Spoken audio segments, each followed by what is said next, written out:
মোহতারাম ফুলতলির হুজুর যে কথাগুলি বললেন অত্যন্ত দামি কথা, ঠিক না?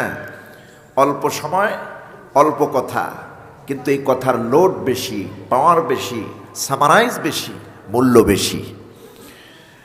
আমি তো ওনার কথাগুলি প্রায় সব কথাই বুঝেছি, আলহামদুলিল্লাহ। উনি একজন বিজ্ঞ আলেম দ্বীন, কোরআনের আলেম, হাদিসের আলেম, একটি কামিল মাদ্রাসার সাবেক অধ্যক্ষ। যথেষ্ট জ্ঞান ওনার আছে ইসরা এবং মেরাজের উপরে, এরপরে সালাতের উপরে যে সামারাইজ বক্তব্য উনি রেখেছেন। মোহতারাম ফুলতলির হুজুর হাফিজাহুল্লাহ আতালাল্লাহু উমরাহু ওয়া বারাকাল্লাহু ফি হায়াতি। এই সিলেটের জমিন, সিলেটের এই পুণ্যভূমি, এখানে শুয়ে আছেন শাহজালাল ইয়ামানি রহমতুল্লাহ আলাই, ঠিক না? শাহপরান রহমতুল্লাহ আলাই। এই দুইজন না, আরো অসংখ্য ওলিয়ে কামেল এই জমিনে শুয়ে আছেন। ফুলতলি একটি মাশহুর জায়গা, মাশহুর পরিচিত একটি জায়গা ফুলতলি। বরিশালে যেমন সারসিনা দরবার আছে, চরমনাই আছে, বিভিন্ন আউলিয়া কেরামের দরবার আছে। সিলেটের জমিনে আল্লাহর পক্ষ থেকে একটি নেয়ামত হচ্ছে দ্বীনি মারকাজ, এই ফুলতলি দরবার। বলি আলহামদুলিল্লাহ। এখানে তো ফুলতলি কোনো সময় আমার যাওয়ার সুযোগ হয়নি, কিন্তু ওনাদের সাথে আমার প্রোগ্রামে মিট হওয়ার সুযোগ হয়েছে আলহামদুলিল্লাহ, বিভিন্ন প্রোগ্রামে।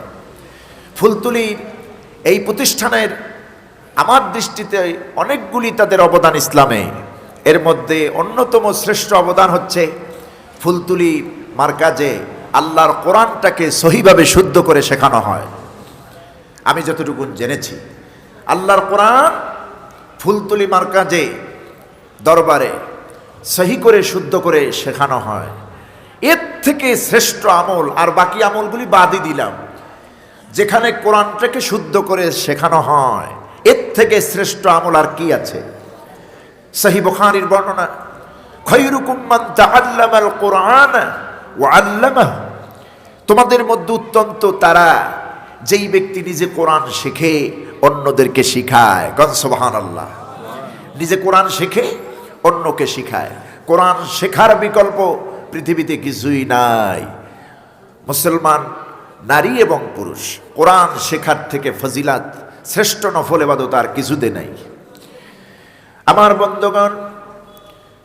কেননা কিয়ামতের ময়দানে আল্লাহর নবী বলেছেন, কিয়ামতের ময়দানে যেই কোরআন তোমাদের জন্য সুপারিশ করবে আল্লাহর দরবারে, আমার ভাইরা, কিয়ামতের দরবারে, কিয়ামতের ময়দানে বিশ্বনবী মুহাম্মদ সাল্লাল্লাহু আলাইহি ওয়াসাল্লামের সুপারিশের পর হুজুর সাল্লাল্লাহু আলাইহি ওয়াসাল্লামের সুপারিশের সঙ্গে তো কোনো কিছুর মিল হবে না, তুলনা হবে না। কিন্তু নবীজির সুপারিশের পরে শ্রেষ্ঠতম, অন্যতম দুটো পাওয়ারফুল সুপারিশ হবে উম্মতের জন্য। নাম্বার 1 কোরআনে কারীম, আর নাম্বার 2 হচ্ছে সিয়াম রমাদান। বিশ্বনবীর সুপারিশের পর কিয়ামতের দিন পাওয়ারফুল সুপারিশ হবে দুইটা। কয়টা? একটা হচ্ছে কোরআনে কারীম, আর একটা হচ্ছে রমজান মাসের রোজা। কোন সুবহানাল্লাহ। আল্লাহর নবী বলেন, ইকরাউল কোরআন, তোমরা বেশি বেশি কোরআন পড়ো। ফাইন্নাহু ইয়াতি ইয়াউমাল কিয়ামাতি শাফিআন লিআসহাবিহি। কেননা যে এই দুনিয়ায় বেশি বেশি কোরআন পড়বে, কোরআন বুঝবে, কোরআন অনুযায়ী ব্যক্তি, পরিবার, সমাজ টোটাল গঠন করবে। আল্লাহর রাসূল বলেছেন, কিয়ামতের দিন ফাইন্নাহু ইয়াতি ইয়াউমাল কিয়ামাতি শাফিআন লিআসহাবি। ওই কোরআন কিয়ামতের দিন কোরআন পড়নেওয়ালা, কোরআন মাননেওয়ালা, কোরআন বুঝনেওয়ালার জন্য আল্লাহর দরবারে কিয়ামতের দিন সুপারিশকারী হয়ে যাবে। নবীজির সুপারিশ তো আমাদের জন্য লাগবেই। বিশ্বনবী সাল্লাল্লাহু আলাইহি ওয়াসাল্লামের সুপারিশের পর দুইটি সুপারিশের দাম আল্লাহর কাছে বেশি। অত্যন্ত গুরুত্বপূর্ণ সুপারিশ থাকবে বান্দার জন্য। একটা হলো কোরআনে কারীম, আর একটা হচ্ছে রমজান মাসের রোজা। এই কোরআন বলবে, রব্বুল আলামিন, যেই বান্দাকে তুমি আসামির কাঠগড়ায় দাঁড় করায়ছ, এই বান্দা তোমার, ইনি হলো মুমিন, ইনি হলো ঈমানদার, ইনি আমাকে মেনেছে, আমাকে পড়েছে, যথারীতি আমাকে আমল করেছে। ব্যক্তি, পরিবার, সমাজ এবং রাষ্ট্র আমি কোরআন অনুযায়ী সে গঠন করেছে। প্রতিটা মুহূর্তে আমাকে স্মরণ করেছে, আমি অনুযায়ী চলেছে, আমাকে মেনে চলেছে। সুতরাং আল্লাহ রব্বুল আলামিন তোমার দরবারে আমি কোরআন হয়ে তোমার এই বান্দার জন্য জোর সুপারিশ করতেছি। রব্বুল আলামিন তোমার এই বান্দারে তুমি মাফ করে দাও। এটা হলো কোরআনের সুপারিশ। এবং যেই ব্যক্তি বেশি বেশি কোরআন তেলাওয়াত করবে, কবরের মধ্যে কোরআনের নূর তার জন্য আলো হয়ে যাবে, অন্ধকার আর থাকবে না। সুবহানাল্লাহ।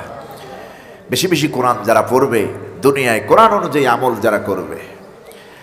সহিহ বুখারীর বর্ণনা, কোরআন পড়লে কি হয় আল্লাহর রাসূল বলেছেন, মান ক্বারা হারফাম মিন কিতাবিল্লাহ, যে ব্যক্তি আল্লাহর কিতাব থেকে একটি অক্ষর, একটি বর্ণ তেলাওয়াত করলো, একটি অক্ষর পড়ে নিল, নবীজি বলতেছেন ফালাহু হাসানা, তার জন্য আল্লাহ পাক নেকি রেখে দিয়েছেন, সওয়াব রেখে দিয়েছেন। হাদিসের ভাষায় নবীজি বলছেন ওয়াল হাসানাতু বিআশরি আমসালিহা, আর নেকির সর্বনিম্ন পরিমাণ হলো 10। একটি বান্দা যখন একটি অক্ষর তেলাওয়াত করে, সঙ্গে সঙ্গে তার আমলনামায় 10টি নেক তার আমলনামায় লেখা হয়ে যায়। যদি রমজান মাসে তেলাওয়াত হয় কয়টা? 70টি নেকি লেখা হয়। শুধুমাত্র 70টি নেকি নয়, নবীজি বলেছেন আল্লাহ যদি খুশি হয়ে যান বান্দার উপরে, একটা অক্ষর তেলাওয়াত করবে ইলা সাবঈমিয়া, তাহলে তার আমলনামায় 700 নেকি বান্দার আমলনামায় আল্লাহ চাইলে দিয়ে দেন।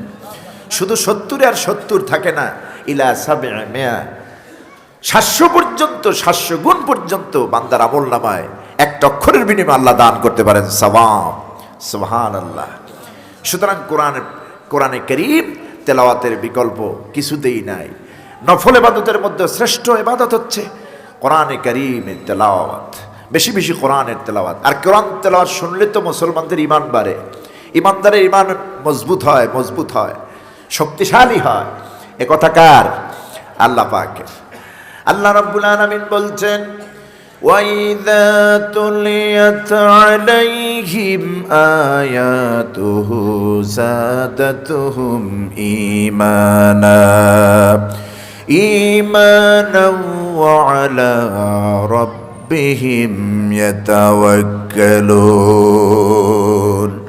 যখন নাকি আমার মুমিন বান্দাদের সামনে কোরআন তেলাওয়াত হয়, আল্লাহর কালাম যখন তাদের সামনে পড়ানো হয়, তেলাওয়াত করে শোনানো হয়, মুমিন বান্দা যখন কোরআনের কারীমের তেলাওয়াত শোনে, আল্লাহ রাব্বুল আলামিন নিজেই বলেছেন জাদাতুহুম ঈমানা, ওই ঈমানদারদের ঈমান আমি আল্লাহ বাড়ায়া দেই।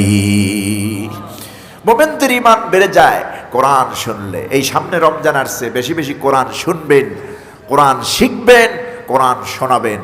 রাজি আছেন তো? আল্লাহ কবুল করুন, আমরা বলি আমিন। আর যেই ব্যক্তি কোরআন শুনতে শুনতে ইমানটা মজবুত হয়, যাদা ইয়াজিদু মানে বেড়ে যাওয়া। এখন ইমান কি বাড়ে কমে, ছোটখাটো করা যায়, টানা হেসরা করা যায়, বিষয়টি এমন নয়। বরং বিষয়টি হলো ইমানের কুওয়াত বেড়ে যায়, ইমানের শক্তি বেড়ে যায় কোরআন শুনলে। কোন সুবহানাল্লাহ। যেই মুমিন বান্দার ইমান মজবুত হয়ে যায়, ইমানি শক্তি বেড়ে যায়, ওই ব্যক্তি এমন পাওয়ারফুল মুমিন হয়ে যায়, এই পৃথিবীর কোনো বাতিলকে ভয় পায় না, জালিমের রক্তচক্ষুকে ভয় পায় না, কোনো ব্যক্তির উপরে তাওয়াক্কাল করে না। ওয়ালা রাব্বিহিম ইয়াতাওয়াক্কালুন। এই বান্দাগুলি সম্পূর্ণ তাওয়াক্কাল করে, ভরসা করে রব্বুল আলামিন আল্লাহর উপরে। কোন সুবহানাল্লাহ। সুতরাং সেই কোরআনে কারীমটা সহি করে, শুদ্ধ করে তেলাওয়াত শেখানো হয় খুবই গুরুত্বের সাথে ফুলতলি মার্কাজে, ফুলতলি দরবারে। আল্লাহ রাব্বুল আলামিন এই দরবারকে, এখানে যারা খেদমত করতেছেন, আল্লাহ প্রত্যেকের খেদমতকে দ্বীনের জন্য কবুল করে নেন। শুধু সিলেট নয়, সারা বাংলাদেশের জন্য এই দ্বীনি খেদমত যেন চালু থাকে। এবং এই খেদমত যারা করতেছেন প্রত্যেককে আল্লাহ পাক হায়াতে তাইয়্যিবা, সেহাতে কুল্লিয়া দান করুন, আমিন। প্রত্যেক বিভাগে, প্রত্যেক এলাকায় এরকম ভালো মানুষ আল্লাহ রেখে দিয়েছেন দ্বীনের খাদেম হিসেবে, ঠিক না? এদেশে আল্লাহর ওলিরা, পীর বুজুর্গরা সুন্নাত লালন করেছেন, পালন করেছেন, জেদ্দা করেছেন। শ্রী নাম ঘুষিয়ে দিয়ে, মুছে দিয়ে মোহাম্মদ নাম সম্পৃক্ত করেছেন, সংযোজন করেছেন। যাদের মুখে দাড়ি ছিল না দাড়ি রাখিয়েছেন, যাদের মাথায় টুপি ছিল না টুপি দিয়েছেন। সুন্নতে নববী জিন্দা করেছেন এদেশের হক্কানি পীর বুজুর্গ, ওলামায়ে কেরাম, আউলিয়ায়ে কেরাম, ঠিক কিনা? এদের অনুসৃত পথ, সাহাবায়ে কেরামের অনুসৃত পথ, এ পথই আমাদের চলার একমাত্র মাধ্যম। রাসূলের অনুসরণ একমাত্র সাহাবায়ে কেরামের অনুসরণ। আর সাহাবায়ে কেরামের অনুসরণ তো এই জমিনে যারা করেছেন, পীর বুজুর্গ, হক্কানি পীর বুজুর্গ, ওলামায়ে কেরাম, আউলিয়ায়ে কেরাম, এদের অনুসৃত পথই আমাদের পথ। আমার বন্ধুগণ, সুতরাং হক্কানি অলিদের কাছে যাবেন, বুজুর্গদের কাছে যাবেন, সোহবাত দিবেন, দোয়া নিবেন, জীবন পাল্টে যাবে। এমনকি তাদের চেহারার দিকে তাকালে সগীরা গুনাহসমূহ আল্লাহ মাফ করে দেন। সুবহানাল্লাহ। হক্কানি অলিদের দিকে তাকালে, ঠিক না? আল্লাহ রাব্বুল আলামিন আমাদেরকে হক্কানি আলেম, হক্কানি ওলামায়ে কেরাম, হক্কানি বুজুর্গ, পীর বুজুর্গ, অলিদের সান্নিধ্যে যাওয়া, সোহবত নেওয়া এবং আমাদেরকেও অলি হিসেবে কবুল করুন। আমরা বলি আমিন।